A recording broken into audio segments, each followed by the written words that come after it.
All right, guys. So today we'll be doing DNA model maintenance by me. And just give some background information on the topic we'll be discussing today. We'll talk about the hip. So what's the hip? Similar to the shoulder, the hip is a ball socket joint found in the pelvic region in the body. And the shoulder would be found up here, the shoulder region.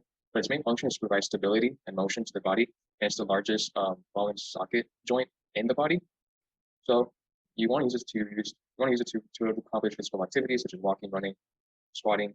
And the structures that are involved in making this possible include the pelvis, the femur, the acetabulum, which is a fancy word for basically the socket part of this ball socket joint, the labrum, which is the cartilaginous and fibrous region that provides a cushion. And you also have other supporting structures like muscles, tendons, cartilage, and fibrous tissue, found both in the pelvic and the femur region, the femoral region. So things that can go wrong, it's actually pretty complex. Just to simplify, we're going to be talking about fractures in this instance. Other cases where things can go wrong can involve either the muscle, can involve either the bursae. So the bursae are the liquid-filled sacs that provide stability and cushion, as well as lubrication with this ball socket joint. You can also have issues with the tendons and other connective tissue in that region. But most of the time, whenever surgery is required, it's because of a fraction, either in the bone of the femur or in the pelvic region. So current modalities and treatment modalities that, depending on the extent of damage, would include partial or total hip replacement. And so for this instance, we'll be talking about total hip replacement. And this is a femoral hip stem replacement. So there are 6 types of major stems. And other categories would include whether it's a press fit, a cementless application, or a cemented application. And usually we would want to use cemented applications to apply to industrial or medical cement in the case of osteoarthritis. But otherwise, you would want the bone to ingrow into the coatings of the stem. So here to the right, we have a stem. And so it has hydroxyapatite, and usually it's made of metal, either titanium, alloys with cobalt chromium, and on some instances, stainless steel. For this case, we'll be talking about the Stryker Secur-Fit Advanced femoral hip stem. And some characteristics of it is that it's a double wedge type of mount of stem. So based on the mount group, it's the double wedge category. It's also cementless. So when the surgeon installs this or implants this, it's cemented. It's installed with press fit, so it's cementless. Current modalities are available at 127 and 132 degrees. And some other features include the titanium plasma spraying on the surface, as well as the hydroxyapatite coated layer you can see in this section. So this will be for the stem section. There's also the part that interacts with the socket of the acetabulum, which is comprised of metal, as well as polyethylene linings and some ceramics, depending on the ingrowth you would want at that region. And you can see here some holes from where this piece will be screwed into the pelvis. So here's a brief intro video you can watch on your own time that explains these different features and functions that surgeons consider when giving someone total hip replacement. So here's a caveat. It might seem good that there are medical devices available to solve these issues, but there's Wolff's law explains the remodeling of bone tissue since it's not static. Bone is actually like tissue and it remodels through the osteoblasts, osteoclasts, and osteocytes. And Wolff's law explains how through the mechanical application of stress through walking or physical activity, bone actually remodels by making an electric gradient caused by mechanical stresses, and that leads to bone deposition. So when you add a femoral stem, you would have something called stress shielding. Because the femoral stem is made of titanium alloys and is very strong because of the metal properties. Over long-term periods of time, it actually lowers femoral strength because it handles more of the load that would have been handled before by native tissue. And so since you're not using the bone, you lose its strength. So there are ways to mitigate this, which is why there are modalities that use ceramic materials or porous materials to induce ingrowth into the stem, as well as therapy and exercise post-surgery. So let's get started, and I'll be now switching over to SolidWorks. So this here is a stem. It's a double wedge feature type of stem, and there's other types. But just to introduce you to some of the features you would see in SolidWorks, this is a family tree to the left. So when you start any SolidWorks parts, this is the part. And we'll want to start with the most basic feature, or planes. And then as you add on these features, they get listed here on this family tree. Let's begin with a new part. Go ahead and click new part. And then you want to check that your dimensions are correct in terms of your system. So we'll be using MMGS, millimeter gram second. And we'll be sketching on the top plane. So allow me to introduce you a new feature that will help you with your sketches. If you don't have something to compare the model you're making, you can use an image to trace it. So what I did now is that I made two reference lines, and now I'm going to set them equal to each other, so they're the same distance. And set this distance here, the dimension on these lines, make them 200 millimeters. So another 200 millimeters each. And to add a picture, just trace over it. You go here to sketch picture, and I need to find a picture to trace over from my PC. So here's one. It's the same one that was in the PowerPoint presentation. And what we're going to do is we're going to trace over it, so you can get an idea of how this would look like on a model. So now I just need to find proper alignment, and then we can trace it.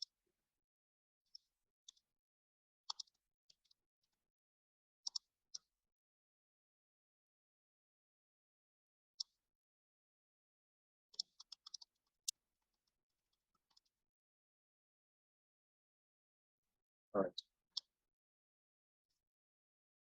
One more thing. Let's say that's good for now. And then what we want to do is, based on the inputs we got from our dimensions,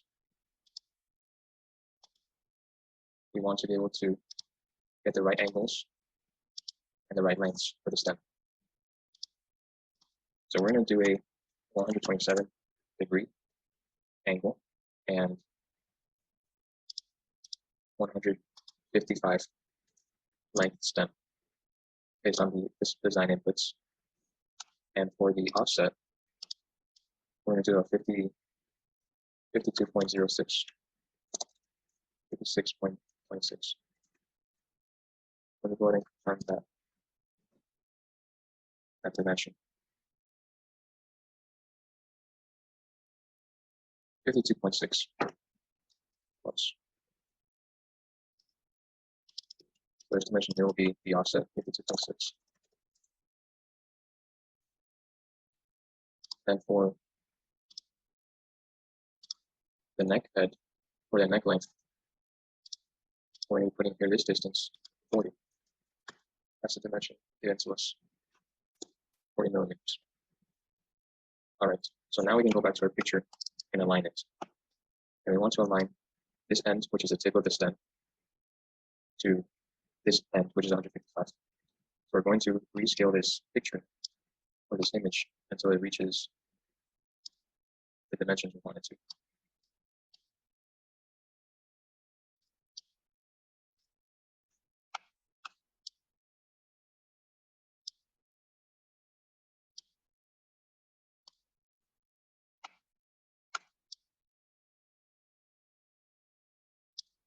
Close. Just a little bit more. There we go. So that's more or less our image transplanted over a sketch. Click OK there. And then now what we're going to do is we're going to trace over this image. So our sketch is not done yet. Let's trace over this image so that we can use it for our model. And the main areas that I'll be focusing on when we trace are the cross sections. So I'm cutting the model based on the cross sections here. You can notice here this is one part, it's metal. This part is also metal, but it's coated with hydroxyapatite. And this part is the neck section, which is also like this and this line.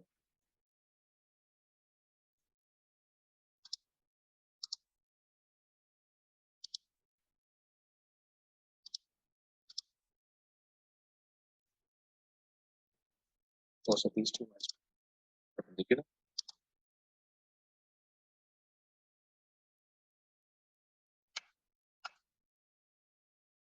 I'll start sketching this section here.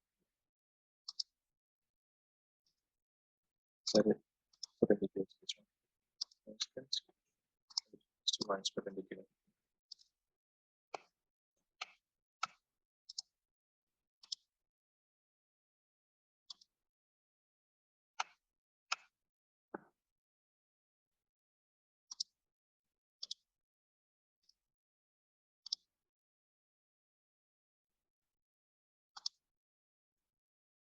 we made a spline feature. And so this spline is going to allow us to trace over the contour of this sketch or this sketch picture. And we'll repeat that process here on this side.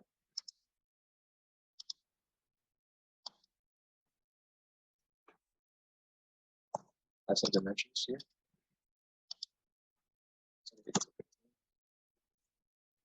Set these two lines equal to each other.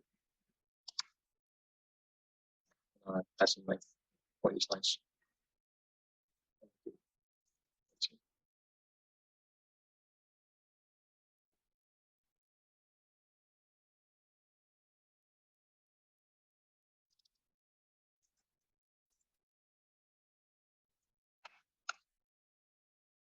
So now we'll go here and finish this spline.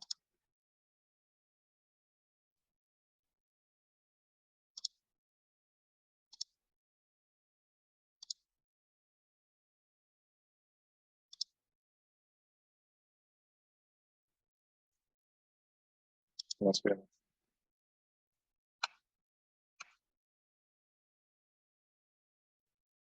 For this section, we can use a straight line.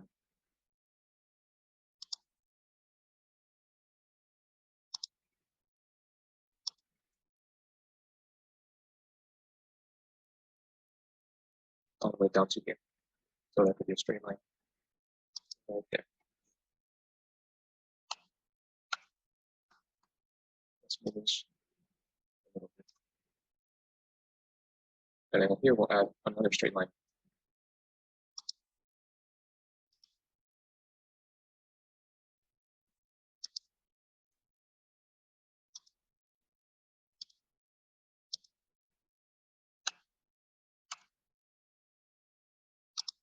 Let's go ahead and close these gaps.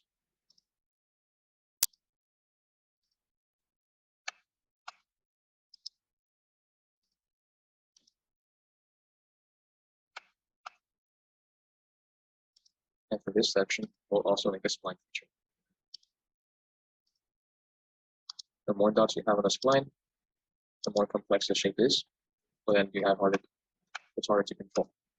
So if you can simplify it and use arcs like this, arcs or ellipses or parabolas instead of spline, it would probably be better because it would simplify your modeling.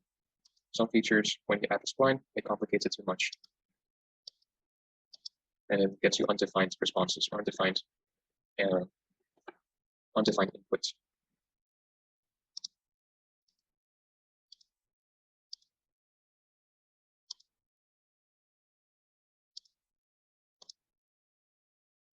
For example, see how the shape is irregular here? So you got to do some compromise.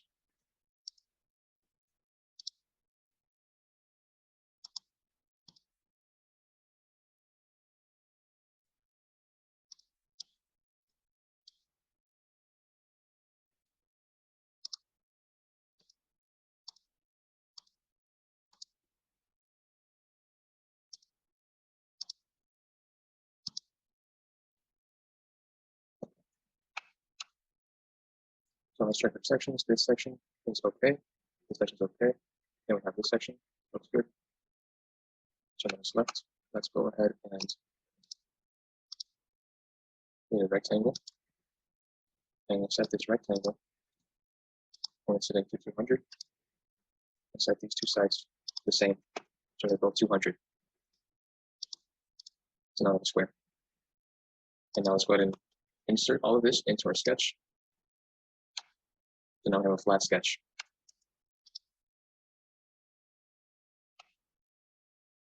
So what do I want to do next? Let's go ahead and now we're going to add planes. We're going to add planes and our different sections. We cut this sketch. So we'll go to Features, Reference Geometry, and Insert Planes. It's going to ask us which plane do we insert. We're going to give it some inputs. I'm going to choose this line as the first reference, and for the second reference, we're going to choose the top plane and approve that. So now we're going to insert another plane.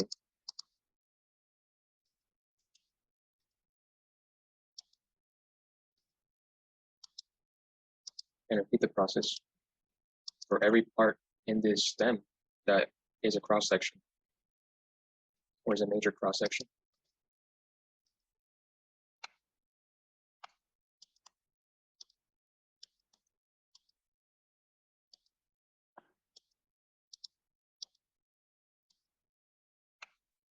So I'll do another one here.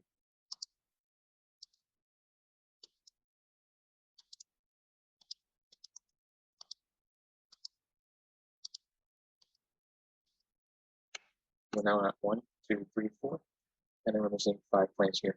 So add a 5th plane right here.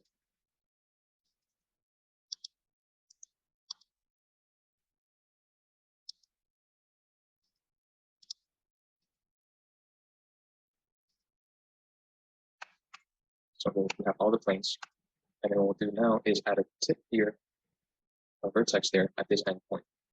So we'll go back to our sketch, edit the sketch, go to this endpoint here, or here, and click insert vertex. So we insert a vertex right there. All right, so what's next? What's next is we want to create the cross-section of each, we want to create the cross-section profile of each plane in this text.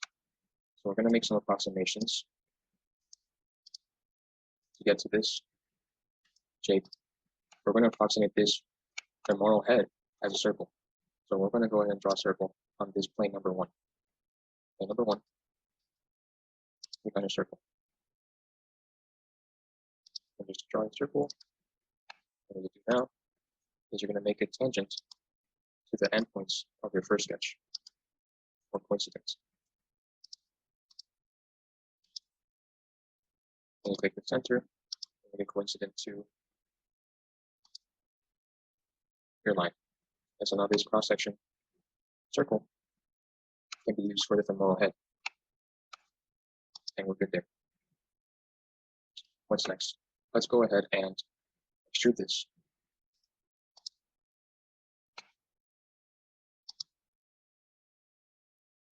I'm going to extrude this up to this line, or this vertex.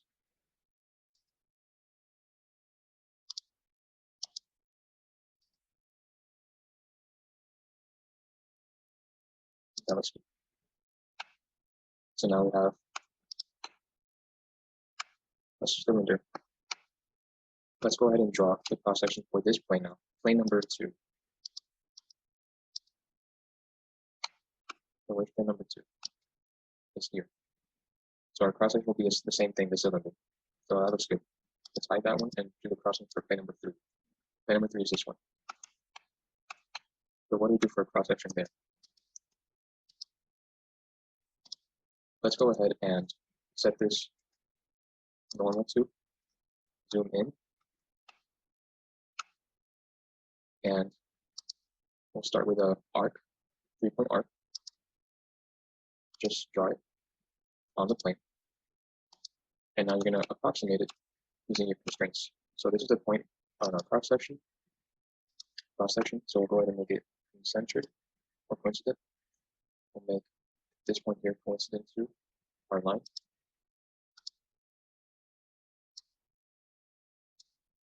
And we'll make these 2 endpoints vertical. So now they're the same.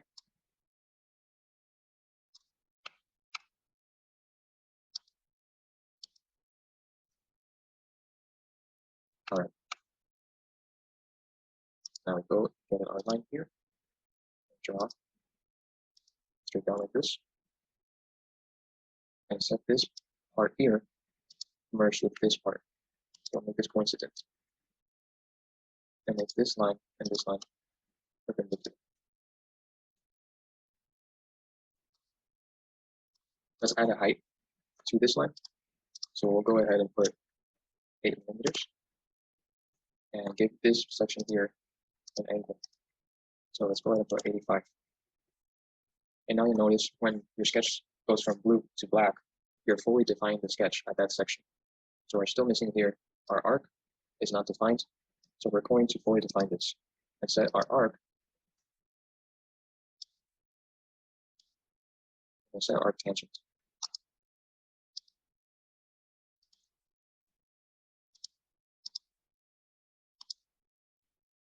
So we've already defined our shape now.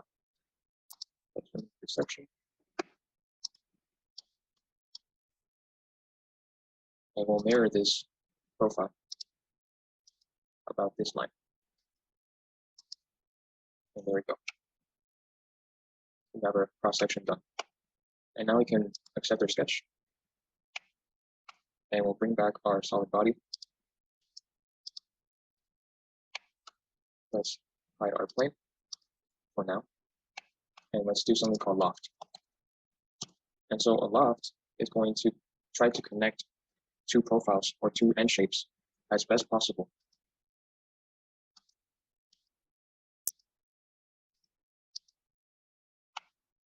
But it needs to be usually a loop. And so this will be the connecting section between these two sketches, or between this sketch and this face. But it's not quite the shape of the contour we wanted. And so to guide it, we're going to include something called guide curves. And these guide curves are nothing more than the lines that we sketched on. So now see it went from straight line to the shape of this guide curve. Let's go ahead and insert another guide curve so it can fit the shape that we want it to for this head, for this next section. Go here and uncheck merge result. And let's go ahead and see how this result looks like. So now we have the neck, head, and the neck. And this part will attach to the stem.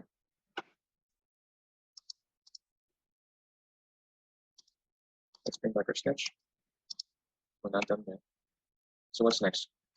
We want to repeat the same process for this section here. So let's go ahead and do that.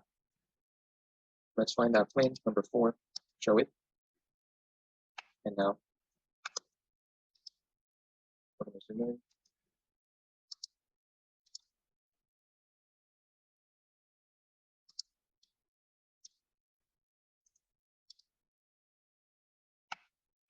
There you go. And what we'll do for this section is we'll add an ellipse. So we're going to be drawing on our plane number 4. Click it, go here to ellipse, and we'll just draw an ellipse. And we'll set it coincident to our sketches.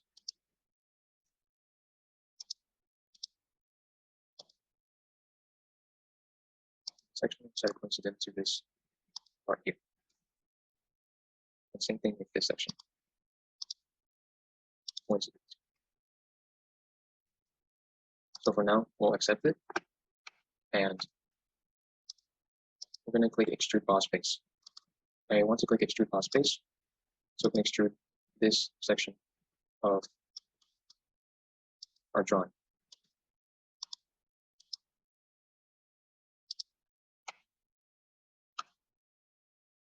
So I want to extrude boss face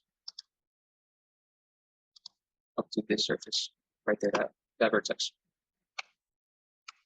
And we're going to go ahead and click OK for now.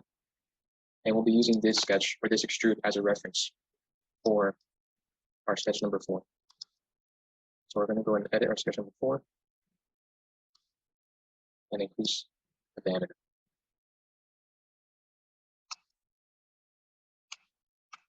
And now we can check if it's closer to the part or further from it. So we still need a little bit more to get this to the extrude number 2 edge. Let's go ahead and add dimension to it. So 7.78, let's estimate around 8 millimeters would be the size, and click OK. Now we fully define this section here. Let's remove our extrude boss face. Let's delete that part. And a loft. We'll do a loft between the surface face that we have created here and the sketch that we made with the ellipse. And we'll add some guide curves.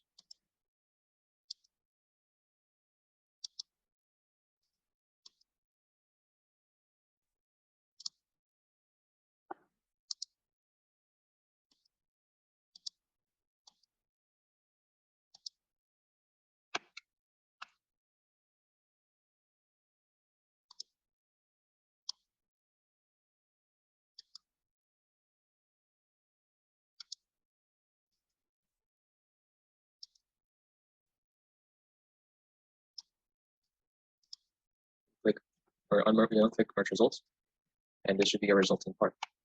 So with the help of the guide curves, it makes the patient much easier, or makes his modeling much easier. You just put the guide curves and insert it, and it will try to fit through the guide curves the shape as best possible, while still meeting these endpoints, which is the cylinder or the ellipse, and this section that we have here, this cross-section of the tree. So we're going to repeat this one more time, and we're going to repeat this with this endpoint here. We're going to make a cylinder or ellipse for that section. So let's unhide thing number 5. There it is now, we can see it. And we're going to draw on it.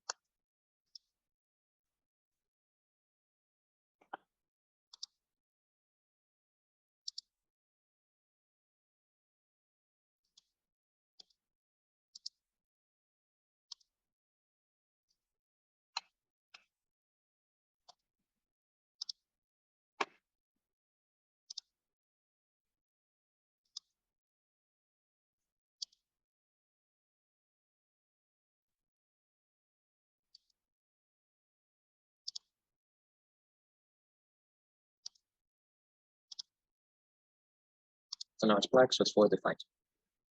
Click OK.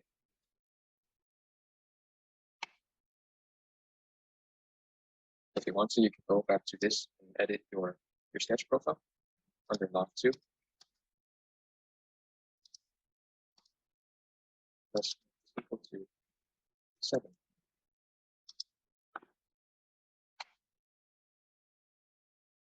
Looks better now.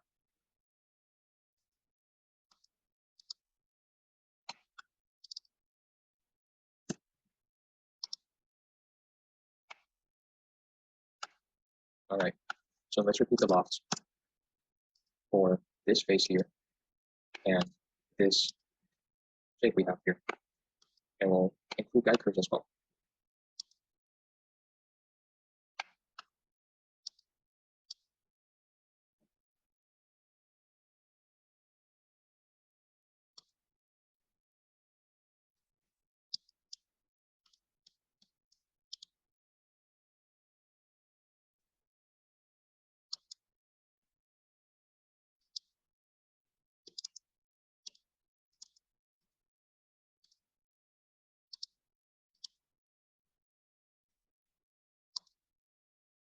There you go. So that's good. And then we click OK.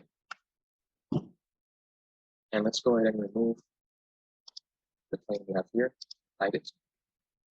And we'll do one more loft. And this loft is going to be a loft between this circle or the circle we have here and the point that we have here at the end, which is the vertex that we inserted.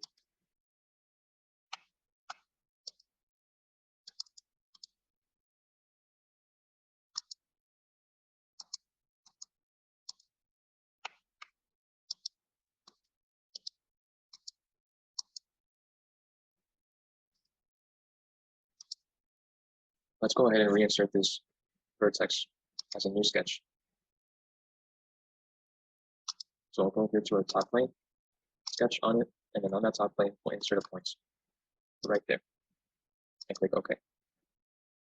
It'll be sketch number 6. And with sketch number 6, we can do our loft with that point.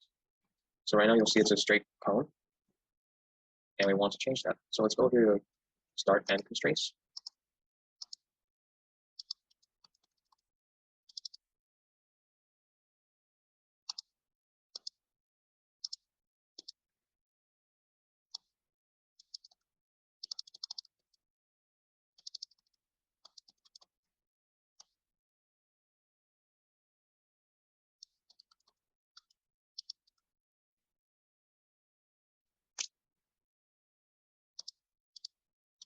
Let's change the end constraint, because the start constraint might not change. There we go. So we apply to the end constraint. We'll increase the degrees here. You'll notice it goes from being a cone to more like a parabola.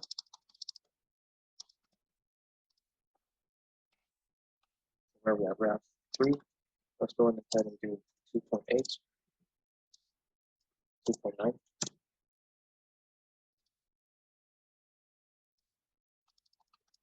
285. Check right result.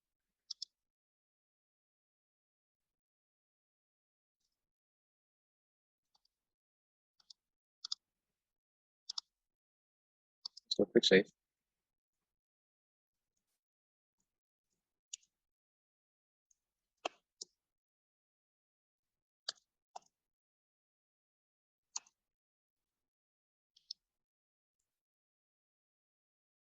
And how does this look right now?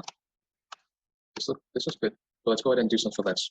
So fillets are good because you don't want to have crevice erosion based on these different sharp edges in the body, or crevice corrosion. So by applying fillets, we even it out the electrochemical gradients that will be applied on the surface. We minimize that risk. So we go here fillets, and let's start by filleting our face here. We're going to apply a 1.5 millimeter fillet.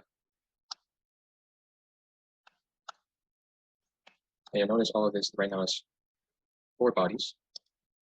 So before we even do the fillet, let's roll this back and let's combine all these bodies into one. So you can do this using the combine feature. So now you'll notice it went from 4 bodies to 1 solid body. All right, roll back our fillet, and there it is, our fillet. Let's do another fillet. And this time we'll do it on this jagged section.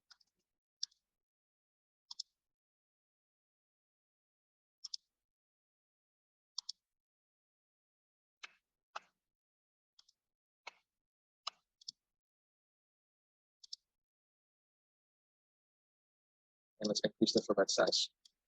Can we do 30? We can't. Can we do 20? Not yet. How about 10? So we can do 10. Let's go ahead and make this size, and let's increase to 20. That worked. About 15. Okay, so we'll start with the big fillets first, and then move on to the small fillets. So you notice by adding these fillets, we're rounding off the edges. And usually you want to leave fillets to the end because it's easier that way. If you need to go back and change something in your model, the fillets won't, by adding the fillets to the end, it won't affect the design features in the model as much than you would if it's put it in the beginning. And so what we're doing now, we're just going to select all the fillets along this line, on this ridge, and smoothing that out.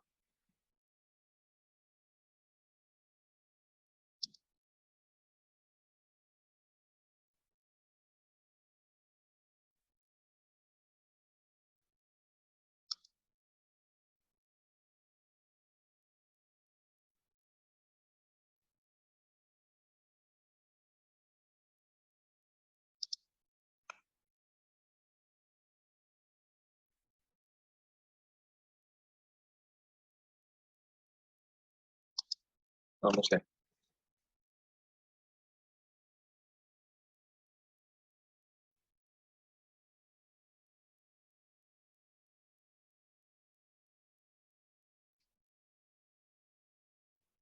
All right.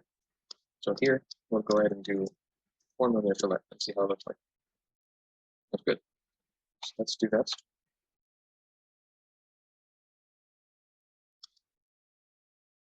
On both sides.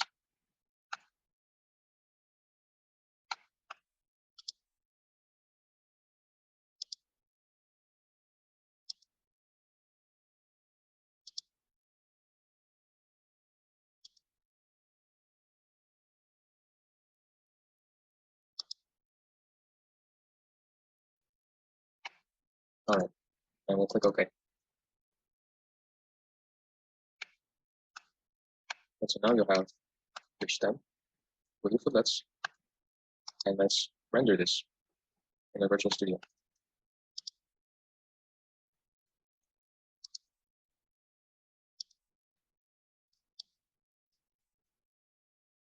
So we did a quick save, and we'll go to Photo View 360. We'll edit the appearance of this design.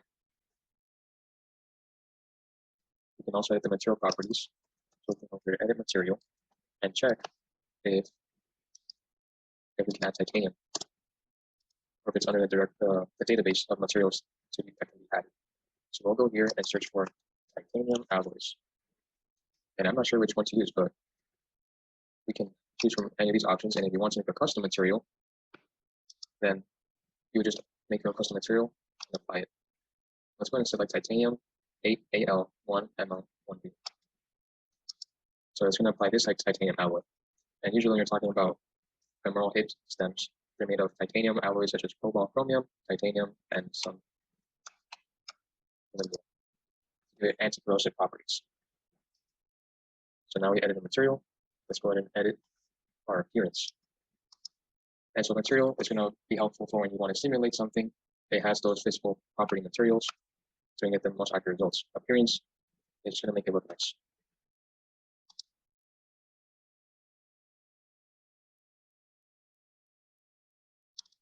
Titanium.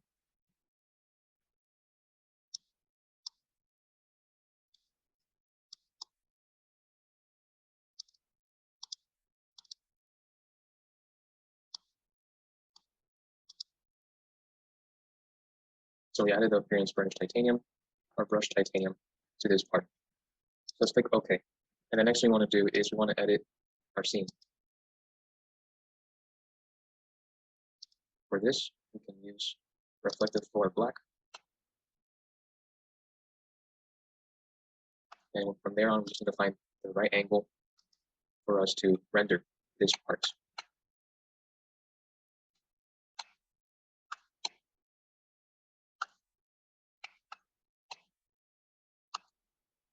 So let's go ahead and play with the angles and see which part will be best for us to render at.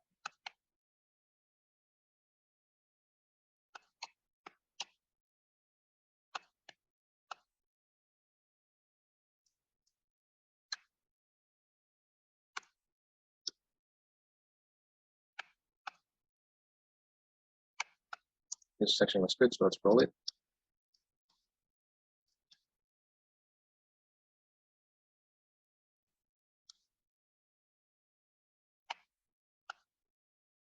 And to render, you just go to our photo view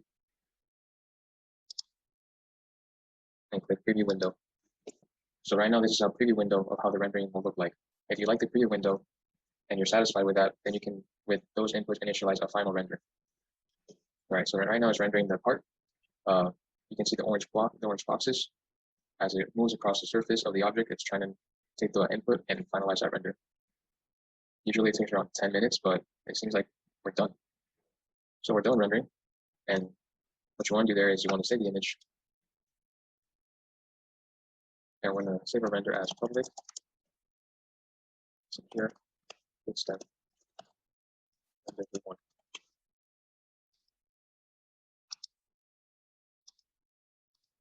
And once you save that image in your directory for your computer. So that's pretty much it. I'll go ahead and stop the screen sharing here for you guys, just to give you some takeaways of what we learned today. We learned some orthopedic properties or orthopedic elements to consider when designing stems, why it's useful, as well as how to loft these parts for each different profiles when you're modeling medical devices, and how to make it look pretty in Photo V360 rendering studio.